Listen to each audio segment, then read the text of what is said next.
Mayor Ishaq শপথ নিয়ে যে সমস্যা হচ্ছে সে ব্যাপারে একজন লয়ার একটা মামলা করেছে, জাজমেন্ট চ্যালেঞ্জ করেছে, রায় চ্যালেঞ্জ করেছে এবং তার উপর আজকে শুনানি হয়েছে। তাদের পক্ষ থেকে বলেছে যে লয়ারের মামলার অধিকার আছে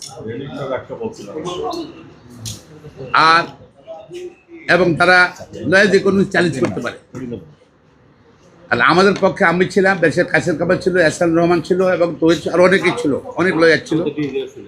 আমাদের বক্তব্য ছিল যে তারা আবার বলছে সুমোটাও দিতে কোনো রুল ইস্যু করতে পারে, কোনো ইলিগাল থাকে। প্রথম আমরা বললাম যে সুপ্রিম কোর্টের ইতিহাসে, হাইকোর্ট এবং সুপ্রিম কোর্টের ইতিহাসে কোনো ট্রাইব্যুনালের রায় তৃতীয় ব্যক্তি চ্যালেঞ্জ করছে এরকম কোনো নজির নাই। তাদের এই মামলার মধ্যে তার নজির সৃষ্টি করতে চায়,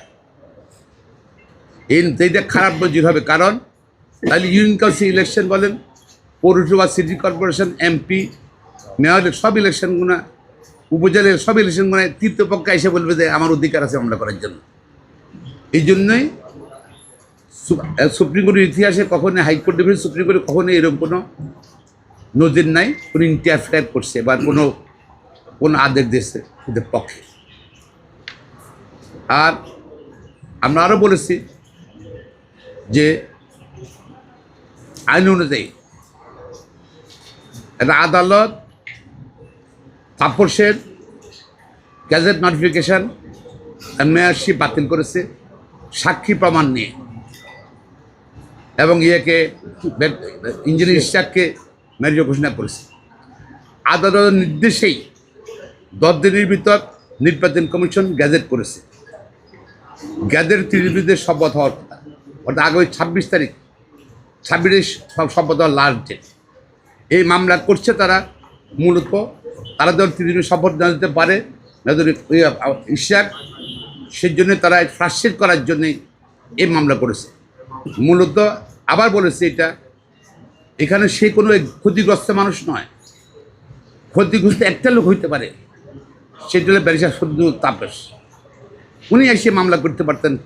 আজ যতগুলো এক্সাম্পল সবগুলো কিন্তু কন্টেস্টিং প্রতিদ্বন্দ্বী প্রার্থীর মধ্যে মামলা হয়েছে। উনি প্রতিদ্বন্দ্বী প্রার্থী, উনি এসে করতে পারতেন, উনি আসেন নাই। এরা ছদ্মবেশে তাপসের মামলাটা করছে। আর ওইখানে যেহেতু ইন্টারফারেন্স কোনো সুযোগ নাই। সোমোটোর কথা বললাম, তাই বলে সোমোটো কোর্ট যদি সোমোটো এই সুপ্রিম কোর্ট তো ছিল, এই প্রধান বিচারপতি এস.কে. সিনহাকে যে সময় ক্যান্সারের কথা বলে দেশ থেকে বিচারিত করলো, দেশ সাহায্য দিল না, থাইল্যান্ডের রাস্তাতে পদত্যাগ করালো, সুপ্রিম কোর্ট তো নিশ্চুপ ছিল কেন? সোমোটো তো কোনো আদেশ দেননি আপনারা। বা অন্যরা অনেক ঘটনা করছে 15 বছরে এই আদালতে বা বাইরে, সোমোটো কিছু করেন নাই তো আপনারা, নাথিং। সোমোটো হবে কেন? আর সোমোটো আর যেটা হলো জনস্বার্থ হলে কি জনস্বার্থ, রাস্তাঘাট, বিল্ডিং, পরিবেশ, এইগুলো নিয়ে মামলা দেখাচ্ছে, যেগুলো করতে পারি একজন লয়ার করতে পারি, নট প্রাইভেট কেস যেটা কন্টেস্টিং পার্টি, সেখানে তো তৃতীয় পক্ষের কোনো অধিকার নাই। এটা যদি তারা আসছে মূলত এখানে জনগণের বিরুদ্ধে আসছে হাইকোর্টে, সুতরাং আনকনস্টিটিউশনাল, ইলিগাল, তাদের বক্তব্যটা ইলিগাল, নট এন্টারটেনেবল, তাদের আমরা খারিজ হবে।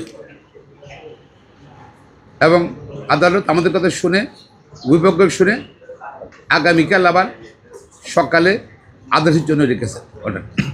ব্যারিস্টার কাসের কামাল উনি কী বলেছেন উনি